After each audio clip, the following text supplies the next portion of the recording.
జనవరి 26వ నుంచి కొత్త ration card ఇచ్చే ప్రక్రియకు సంబంధించి గ్రామాల్లో సర్వే జరుగుతూ ఉంది.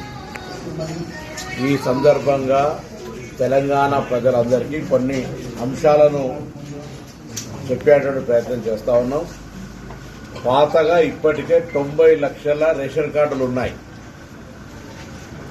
2,81,00,000 మందికి సంబంధించిన 90 లక్షల రేషన్ కార్డులు ఉన్నాయి. ఇప్పుడు వాటికి సంబంధించిన అంశం కానీ ప్రస్తావన కానీ ఈ కొత్త రేషన్ కార్డు పంపిణీలో లేదు.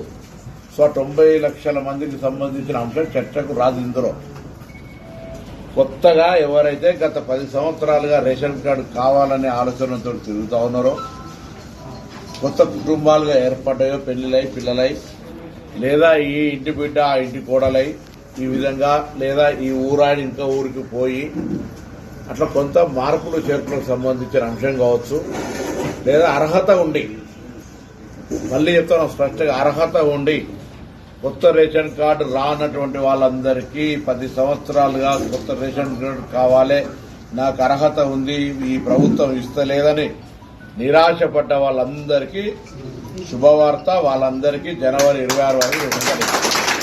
అయితే ఇందులో ఎప్పుడూ తప్పులు లెక్క పెట్టే ప్రతిపక్షాలు దీన్ని కూడా రాజకీయం చేసి గ్రామాల్లో సర్వే జరిగే సందర్భంగా ఒక అంశం చర్చ చేస్తున్నారు.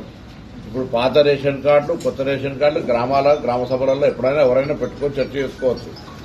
ఎలిజిబిలిటీ రానులు ఎవరైనా ఉన్నా కూడా మళ్ళీ చెప్తాను, రాష్ట్ర వ్యాప్తంగా రేషన్ కార్డుకు అర్హత ఉండి రాకుంటే ఎవరైనా మీ సంబంధిత అధికారికి కానీ మీ దగ్గరలో ఉన్నటువంటి ప్రజాప్రతినిధికి ఏ నియోజకవర్గమైనా సరే మీరు విజ్ఞాపన పత్రం ఇవ్వచ్చు.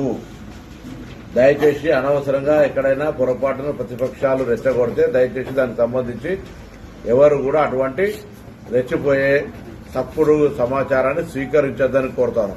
మళ్లీ చెప్తున్న, తెలంగాణ రాష్ట్ర మంత్రిగా తెలంగాణలో ఇప్పటికే 90 లక్షల మందికి రేషన్ కార్డు ఉంది. దాదాపు 2,81,00,000 మందికి రేషన్ కార్డులు ఉన్నాయి. వాటికి సంబంధించిన ఎక్కడ కూడా రివ్యూ కానీ, తొలగించడం కానీ, జమ చేయడం కానీ అటువంటిది ఏమి జరుగుతలేదు. ఇప్పుడు కొత్తగా ఎవరికైతే ఎలిజిబిలిటీ ఉండి, మళ్ళీ చెప్తున్నా, ఎలిజిబిలిటీ క్రైటీరియా ఎవరైనా కాదన్నారు కాదు, ఎలిజిబిలిటీ క్రైటీరియా ఉండి ఎవరికైనా రేషన్ కార్డు రాకపోతే వాళ్ళకు రేషన్ కార్డు కోసం మీ దగ్గర ఉన్నటువంటి అధికారిని కానీ ప్రజాప్రతినిధి కానీ నేరుగా కలిసే అవకాశం ఉంది. దయచేసి ఇలా కన్ఫ్యూజన్ అవసరం లేదు. ఎవరైనా ఏదైనా తప్పుడు సమాచారం ఇస్తే దాన్ని విశ్వసించొద్దని కోరుతా ఉన్నా.